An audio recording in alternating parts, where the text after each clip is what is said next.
بسم الله الرحمن الرحیم. محترمو ډیرو ملګرو زمانه مطالبه کړې وه چې ته د وسواس په باره کې یو څه ووایه. نو د وسواس په باره کې به محترمو زه نن 3 خبرې وکړم. اول د وسواس اقسام به درته بیان کړم چې وسواس په څو قسمه دي. دویم د وسواس اسباب او دریم د وسوسو علاج. انشاءالله چې د 3 خبرې به زه نن وکړم. د الله رب العالمین نه پکې توفیق غواړم. محترم علماء کرام فرمایي وای وسوسې په 3 قسمه دي. اول ته الوسواس الشیطانی ویل کیږي. هغه وسوسې چې هغه د شیطان د طرف نه او دا هغه وسوسې دي چې انسان ته په دینی امورو کې راځي. مثلا په مانځه کې، په اوداسه کې، په د الله رب العالمین په باره کې، یا د رسول الله صلی الله علیه وسلم په باره کې، یا د دین اسلام په باره کې، یا د روژه کې د روژې په باره کې چې کوم وسوسې تاته راځي، یا د نکاح او د طلاق، هغه ټول امور او هغه شیونه چې د دین سره تعلق لري او په هغې کې تاته وسوسه پیدا کیږي، نو په دې پوهېږه چې دا د شیطان د طرف نه ده. دویم قسم وسوسه چې ده هغه ته الوسواس النفسي ویل کیږي. هغه وسوسې چې هغه د انسان د نفس د طرف نه انسان ته پیدا کیږي او دا هغه وسوسې دي چې د دنیوي امور سره تعلق لري، یعنی د روزمره زندگی سره د تعلق لري. انسان چې کومه زندگی کوي روزانه د هغه سره تعلق ولري. مثال طور بعضې خلک دا وسوسه لري چې کله راشي د شپې چې بستره باندې سمونی، نو دا بستره جارو کړي پاکه کړي او بیا یې هم زړه سم نه غواړي چې د بسترې باندې څملي. یا لکه بعضې خلک خپل د کور والا او د ماشومانو په باره کې وسوسه ورته پیدا شي. داسې یو کس زه پیژنم هغه چې به کله د کور نه راوته نو خپل ښځه به یې په یو کمره کې بنده کړه، بیا به د کور نه چې راوته د کور دروازه به هم پسې را بنده کړه. دا نفسیاتي وسوسه ده. دریم قسم وسوسه چې ده هغه ته الوسواس القهري ویل کیږي. او الوسواس القهري هغه وسوسه ده چې هر وسوسه چې د خپل حد نه واوړي، خپل د حد نه زیاته شي. ځکه که شیطانی وسوسه یا که نفسیاتي وسوسه که نفسي وسوسه دا خپل حد لري. که د حد نه زیاته شوه او د حد نه د زیاتېدو علامه یې دا ده چې ستا په روزمره زندګۍ کې تغییر راشي. مثال طور په خبرو کې د تغییر راشي، یا د په سوچ او فکر کې زیات تغییر راشي، پریشانی درته پیدا شي، یا د خندا زیاته شي، یا د ورسره ژړا زیاته شي، یا د سوچونه او فکرونه د حد نه زیات شي. نو په دې باندې پوه شه چې دا الوسواس القهري ده. او د دریم قسم وسوسې د الوسواس القهري کم تعلق چې دی دا د ډاکټرانو سره دی. محترمو دا د مولیانو سره او د علماو سره مه ګورئ. هر ملګري ته چې وسوسې خپل د حد نه زیات شوي، اگر که هغه په دیني امورو کې، یا وسوسې خپل د حد نه زیات شوي اگر که هغه په دنیوي امورو کې، نو هغه دی بیا ډاکټرانو ته مراجعه وکړي او هغوی علاج ورکوي او انشاءالله د هغه سره به ښه شي. بیا د علماو او د مولیانو سره دا علاج نه ګوري. او کم مولا او کم عالم چې په دا قسم وسوسو کې خبرې کوي، نو په دې باندې پوه شه چې هغه خپل په تخصص کې نه دی لګیا. کومې دیني وسوسې چې انسان ته پیدا کېږي د هغه په باره کې به زه خبره وکړم، او دارنګې د نفسیاتي وسوسو یا د نفسي وسوسو باره کې به معمولی خبره وکړم. اگر که دا نفسي وسوسه چې ده دا هم اکثره وخت کې د اعصابو او د دماغ او د دې سره تعلق لري او د ډاکټرانو تعلق دی، خو یو څه اړخ د شیطان سره هم تعلق لري. د دې وجې نه بیا زه یا د انسان د نفس سره تعلق لري، د دې وجې نه بیا زه یو څو خبرې په دې باره کې وکم. محترمو وسواس انسان ته ولې راځي؟ سبب یې څه شی دی؟ د دې به زه 2 غټ سبب ذکر کم. اگر که ډیر سببونه شته خو 2 غټ سببونه به ذکر کم. اول، کله چې یو انسان بېدینه وي، یعنی د دین سره ډېر تعلق نه وي او غواړي د دین طرف ته راشي، نو په دې وخت کې شیطان کوشش کوي چې د انسان ته وسوسې ور واچوي د دې دپاره چې هغه د دې دین نه رامنع کړي. خو ته باید د شیطان د وسوسو ته ونه ګورې او مخ ته لاړ شې، ځکه ته د خیر طرف باندې روان شوی او شیطان ته ونه ګورې او شیطان ته مخ ورنه کړې. دا یو سبب دی. د دې وجې نه رسول الله صلی الله علیه وسلم ته یو څوک راځي او ورته وایي، د بهرزیانو حدیث دی د بخاري، ورته وایي چې یا رسول الله موږ کله کله په خپلو زړونو کې داسې خبرې محسوسوو چې موږ هغه خبرې کولی نشو په خوله باندې ما یتعاظم علی احدنا چې موږ ډیره غټه خبره ده چې موږ به هغه خبره د خولې نه راوباسو، یعنی داسې سوچونه او فکرونه د الله رب العالمین د ذات په باره کې موږ ته راشي. نو رسول الله صلی الله علیه وسلم ورته فرمایل چې ذاک صریح الایمان، وایي دا بعینه ایمان ده، یعنی د دې دا معنا چې ته مؤمن یې. ځکه چې مؤمن ته شیطان کوشش کوي چې وسوسې ور واچوي، چې څوک مؤمن نه وي هغه ته وسوسې نه ور اچوي، ځکه شیطان هغه ته څه ضرورت لري. نو مؤمن ته اکثره وخت دا وسوسې را پیدا کیږي، خو علاج هم شته او باید هغه نبوي علاج باندې عمل وکړي.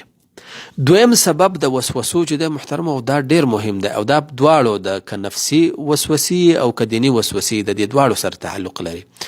دویم سبب دا ده چې کله چې انسان کمزوري شخصیت والا نو انسان ته وسوسې ډیرې راځي.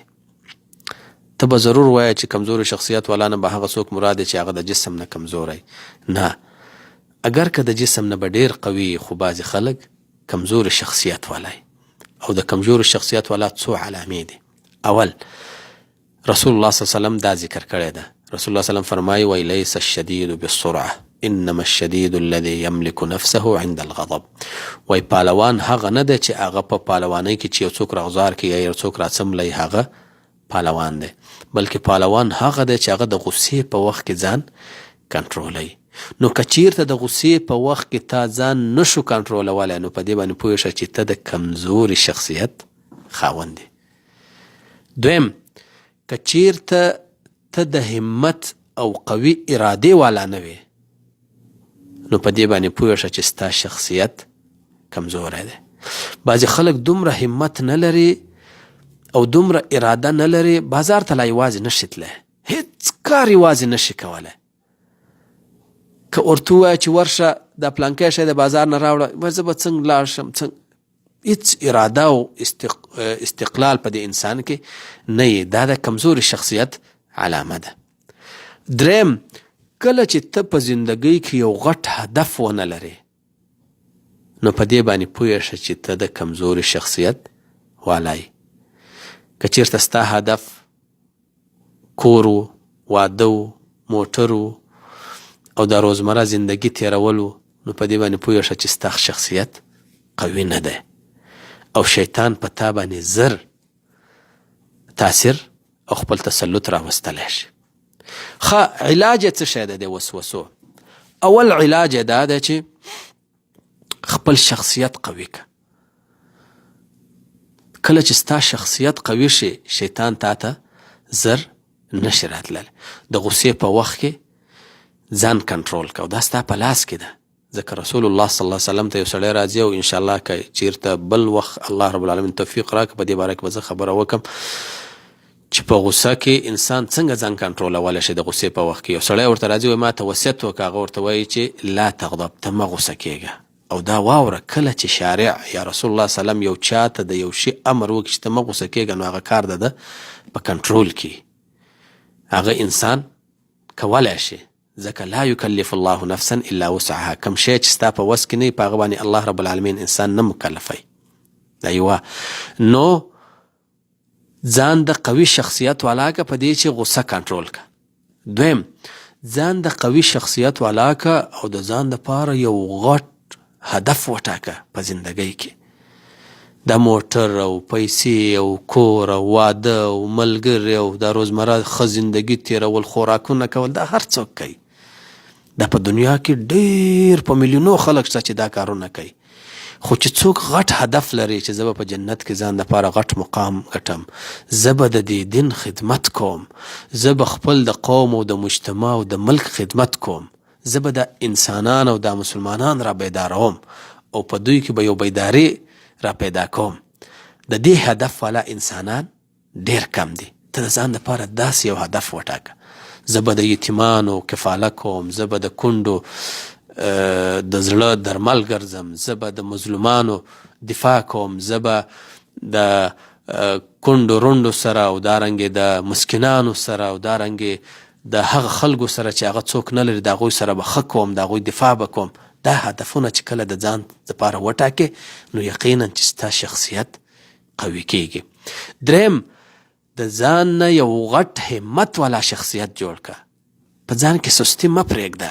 ډېر خلک نن سبا په سستۍ کې راګیر دي. زما نه نیولې بیا د ډېرو خلکو پورې سستي لرې که. دا خوبونه بې ځایه، دا بې ځایه خوراکونه، دا بې ځایه لباسونه، دا بې ځایه مجلسونه، دا ټول لرې که. د دې په ځای باندې د قرآن کریم تلاوت وکړه، او د دې په ځای باندې یو کتاب مطالعه وکړه، د دې په ځای باندې یو داسې کار وکړه چې تا ته هم نفع او قوم او مجتمع او دین ته هم نفع ور باندې رسیږي. او دا هم واوره، کله چې ته د قوي شخصیت خاوند شي نو شیطان به ستا نه داسې لرې ګرځي لکه څنګه چې د عمر ابن الخطاب رضی الله تعالی عنه نه لرې ګرځېده. عمر ابن الخطاب رضی الله عنه تاسو ټول پیژنئ. هغه چې د قوي هدف او د قوي غټ همت او د قوي ارادې والا شخصیتو، نو رسول الله صلی الله علیه وسلم هغه ته فرمایي، وایي ای د خطاب زویه، زما دې په الله قسم ما سلکت فجا الا وسلک الشیطان فجا غیر فجک. وایي ته چې په کومه لار باندې روان نو شیطان په هغه لار باندې نه راځي، هغه بله لار اختیار کړي. نو ځان د قوي شخصیت والا جوړ که، په خپله شیطان در نه ځي. دویم علاج دا دی چې دا 3 سورتونه، قل هو الله احد، قل اعوذ برب الفلق، قل اعوذ برب الناس او آیت کرسی، دا مه هېروه. خاص کر سهار او ماښام 3 ځل خامخا ویوه، او د هر مانځه نه وروسته یو ځل ویوه، او د ماښام او د سهار د مانځه نه وروسته 3 ځل ویوه، ځکه دا رسول الله صلی الله علیه وسلم نه په صحیح احادیثو کې ثابت دی. او دا 3 سورتونه او آیت کرسی د انسان دپاره، شیخ الاسلام ابن قیم رحمه الله فرمایي، وایي دا د انسان د روح دپاره داسې دي لکه د انسان د بدن دپاره چې اوبه او ډوډۍ دی. او د دې 3 سورتونو او د آیت کرسی مثال داسې دی لکه د اسلحې.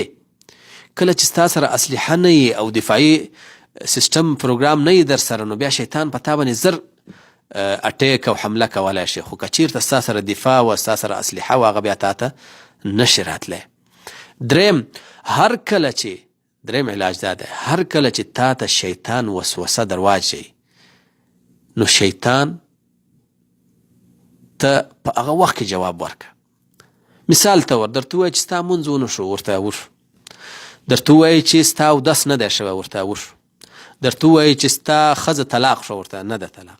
درته ووایي چې ستا نکاح نه ده شوی، ورته شوی ده. درته ووایي چې ستا روژه نه ده شوی، ورته شوی ده. درته ووایي چې ته په الله باندې کافر شوی، نعوذ بالله، ورته وایي نه یم کافر. دا ووایه چې آمنتو بالله، کلمه ووایه. کله چې شیطان ته دا جوابونه ورکې، دی ستا نه ځي بیا، او که د ده سره خبره منل نو هغه دې بیا نور په عذابه یې پسې. او دا واوره د علماو خبره هم ده، او دا به زه هم درته وکم.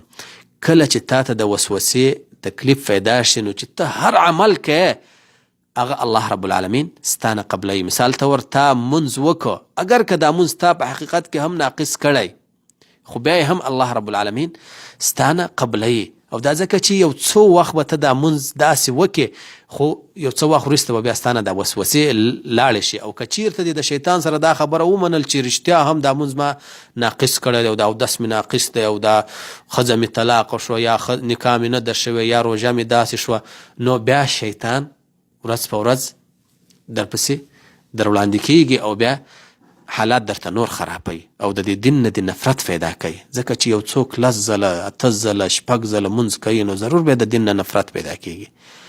یو سړی زه پیژنم، زما خواته ولاړ، یو وخت موږ یو مسجد ته تللي وو په پېښور کې، نو خواته مې ولاړو، نیت یې تړه، وایي نیت مې کړه زړه د خلاصه، بیا به د سر نه که، بیا به د سر، حتی چې امام برکات وکړو د به لا نیت نه و تړلی. دا وسوسه ده محترمو. هغه زمونږ یو استاد و، هغه به ویل دا بعضې خلک وایي نیت مې وکړه، نیت مې کړی، نو هغه به ویل نه دې وکړه او نه دې کړی، نو چې راتلې بس ډایرکټ الله اکبر، نیت میت ته ضرورت نشته، بس الله اکبر کوه، دغه ستا نیت دی.